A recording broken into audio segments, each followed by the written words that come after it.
dahulu. Coba siapa ketua kelasnya? Saya. Lilis, boleh pimpin doa terlebih dahulu, Nak? Baik teman-teman, sebelum kita memulai pelajaran, mari kita berdoa. Berdoa mulai. Berdoa selesai. Nih. Oke, hari ini siapa yang tidak hadir? Nihil. Oke.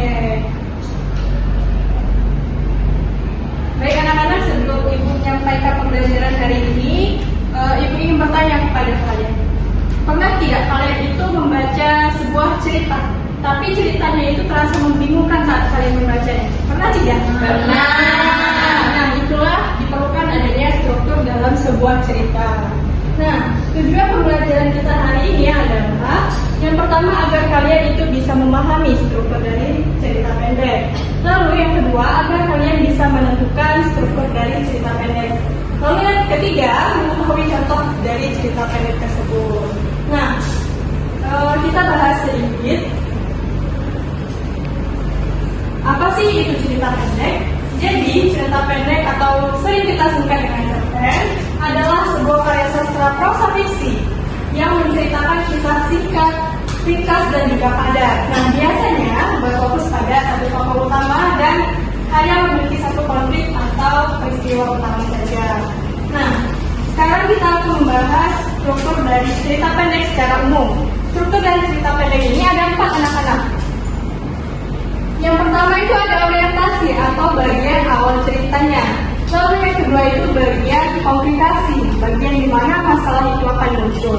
Lalu yang ketiga ada resolusi, bagian di mana masalahnya akan selesai. Dan yang terakhir ada koda, bagian kesimpulannya. Nah, kita bahas satu-satu. Yang pertama ada orientasi. Nah, orientasi ini biasanya terletak pada paragraf pertama anak-anak. Jadi orientasi ini berisi identitas tokohnya bagaimana, tokoh latar tempatnya di mana, latar waktunya di mana, serta situasi awal ceritanya. Coba Diva baca komplikasi itu apa? Komplikasi itu struktur cerita yang berisi ukuran kejadian sebab akibat, di mana konflik utama narasi muncul berkembang hingga mencapai puncak ketegangan atau klimaks yang dialami tokoh utama.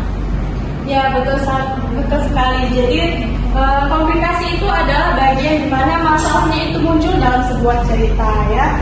Lanjut ke resolusi. Nah, resolusi ini adalah bagian di mana ketegangan ceritanya itu mulai menurun karena solusi atau jalan keluar dari komplikasi atau masalah tadi sudah ditemukan. Dan yang terakhir itu koda. Koda ini bagian penutup cerita yang berisi pesan, amanat ataupun kesimpulan dari keseluruhan peristiwanya. Nah, sekarang Ibu ada sebuah contoh cerpen yang berjudul Kisah Rian. Coba Ibu minta Safa untuk membacakan dulu. Nanti Ibu akan tanya. Kisah Rian, remaja cerdas yang tekun belajar, bermimpi memenangkan Olimpiade Sains Nasional demi membahagiakan ibunya. Menjelang lomba, buku catatan penting Rian hilang disembunyikan teman yang iri kepadanya, membuatnya sempat panik dan hilang arah. Rian bangkit dan tetap ikut lomba berbekal dengan ingatannya saja. Kemudian ia berhasil menang dan temannya pun akhirnya meminta maaf.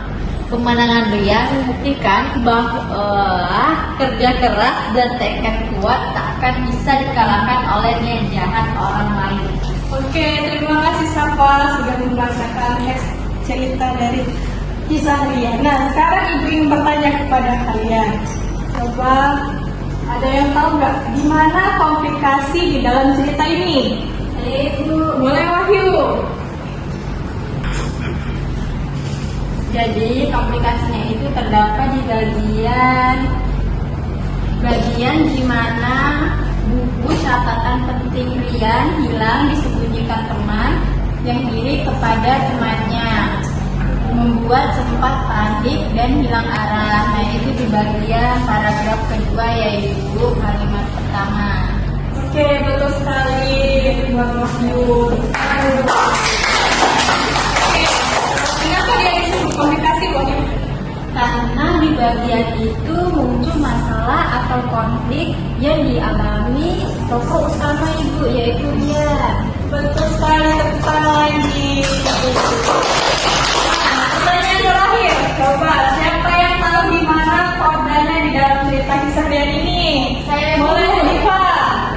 Jadi kodenya itu ada di paragraf terakhir, yaitu kemenangan Rian membuktikan kerja keras dan tekad kuat tak akan bisa dikalahkan oleh niat jahat orang lain. Oke, betul sekali Diva. Beri tepuk tangan dulu. Nah, disitulah kodenya karena di sini Rian kemenangan Rian itu membuktikan kerja keras dan juga tekad kuat itu tak akan bisa dikalahkan oleh niat jahat orang lain. Oke, sekarang Ibu akan membagikan lembar kerja yang akan kalian kerjakan secara berkelompok, secara berpasangan. Ya.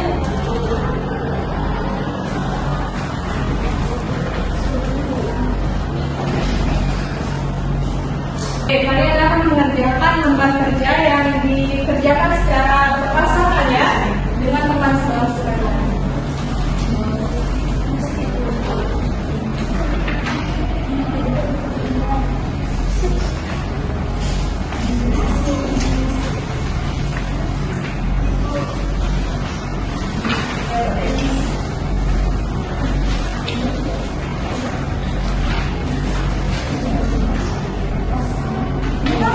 Sudah dapat semua? Sudah Ibu? Oke. Mulai sekarang ya bisa dikerjakan. Ibu beri waktu 5 menit ya. Nanti Ibu suruh perwakilan untuk presentasi.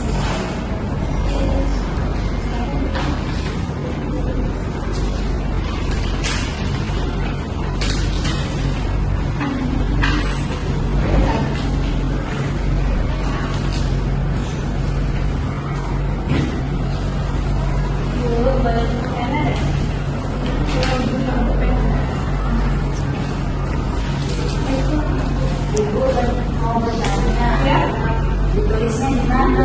Di belakangnya ya ada tabelnya.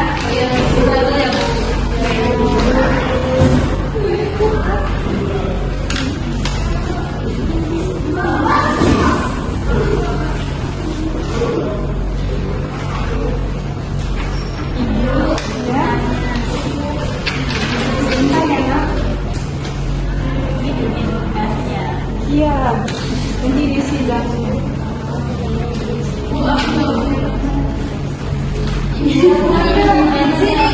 Sekali. Sampai lagi sekali sih. Sudah dulu. Ajak temannya dong. Sini ya.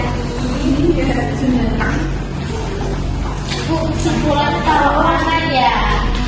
Kalau bagian bawah tulisannya nak. Oh ya, Ibu sudah.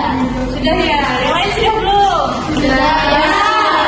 Sudah ya. Coba kumpulkan dulu ya kertasnya. Ya, dulu. Banyak sekali coba itu. Tadi Bu ditulis nama. Nah, Ibu.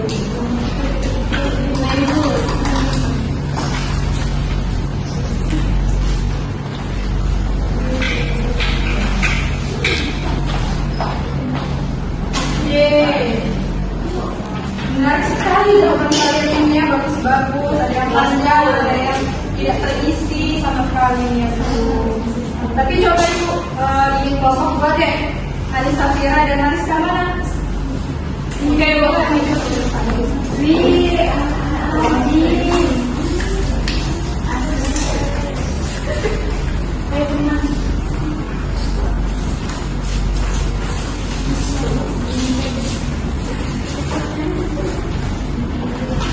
Perhatikan ya. Oke, baik. Di paragraf pertama itu ada orientasi di mana di malam yang gelap dan berbintang seorang gadis kecil bernama Ana melihat bintang jatuh dan membuat permohonan. Dia berharap bisa memiliki satu malam penuh petualangan dan keajaiban. Pada paragraf kedua itu ada komplikasi di mana keesokan harinya Ana terbangun dan menemukan sebuah kotak kecil di samping tempat tidurnya. Kotak itu berisi tiket menuju taman hiburan baru di kota Dan Ana sangat senang dan pergi bersama keluarganya. Di sana, ia mencoba berbagai wahana dan permainan yang menyenangkan. Saat hari terakhir, Ana menemukan sebuah bintang kecil bersinar di sudut taman. Bagian resolusinya itu bintang itu ternyata bagian dari atraksi malam yang penuh keajaiban. Ana merasa permohonannya benar-benar menjadi kenyataan. Nah, yang terakhir, Ana dan keluarganya pulang dengan senyuman serta kenangan indah. Ia menyadari bahwa keajaiban bisa datang dari hal sederhana dan belajar untuk selalu bersyukur serta percaya bahwa setiap permohonan memiliki kemungkinan untuk terwujud. Oke, terima kasih untuk Mariska dan Tante. Oke, karena kalian sudah menjawab pertanyaan Ibu, sekarang Ibu ingin memberikan pertanyaan lagi. Siapa yang belum bisa angkat tangan ya? Nanti akan mendapat nilai tambahan dari Ibu. Oke, pertanyaan pertama. Sebutkan 4 struktur yang sudah kita pelajari tadi. Saya boleh makasih. Apa saja strukturnya? Orientasi, komplikasi, resolusi, dan koda. Betul sekali. Oke, pertanyaan yang kedua. Apa konflik utama yang ada dalam cerpen hadiah dari bintang ini? Siapa yang tahu? Boleh Rizka. Jadi konflik utama yang ada di dalam cerpen hadiah dari bintang ini yaitu keinginan anak untuk merasakan hal penuh petualangan dan keajaiban yang belum terwujud sebelum akhirnya ia menemukan kotak tiket. Oke, betul sekali. Terima kasih Rizka. Nah, pertanyaan terakhir. Apa pesan atau amanat yang disampaikan dalam cerita hadiah dari bintang ini? Siapa yang tahu? Oke, boleh. Ya Bu, jadi dari cerpen ini pesan yang dapat kita ambil itu adalah bersyukurlah atas hal-hal kecil yang ada di dalam hidup ini, karena keajaiban itu bisa datang dari hal-hal yang sederhana. Jadi kita itu harus selalu percaya dan tidak mudah menyerah dalam berdoa, karena setiap permohonan itu memiliki kemungkinan untuk terwujud seperti itu. Oke, beri tepuk tangan dulu untuk Ibu. Oke, hari ini Ibu harap kalian bisa paham apa saja struktur dari cerita pendek tadi. Nah, sekarang kita sudah berada di penghujung acara kita. Nah, dapat kita simpulkan bahwa cerita pendek atau biasa disingkat dengan cerpen adalah sebuah karya sastra fiksi yang mengisahkan suatu kejadian secara ringkas dan berfokus pada satu tokoh utama saja. Nah, lalu cerpen itu memiliki struktur yang terdiri dari apa saja tadi? Strukturnya Orientasi, komplikasi, resolusi, koda. Oke, jadi struktur dari teks cerpen itu ada 4: orientasi, komplikasi, resolusi, dan juga koda. Nah, melalui kisah Rian dan Ana tadi kita belajar bahwa setiap masalah itu memiliki jalan keluar jika dihadapi dengan kerja keras dan juga rasa syukur. Nah, dengan memahami struktur ini kita bisa membantu kita untuk menemukan nilai-nilai kebaikan dan makna yang mendalam di balik setiap cerita yang kita baca. Oke, terima kasih anak-anak untuk pembelajaran kita hari ini.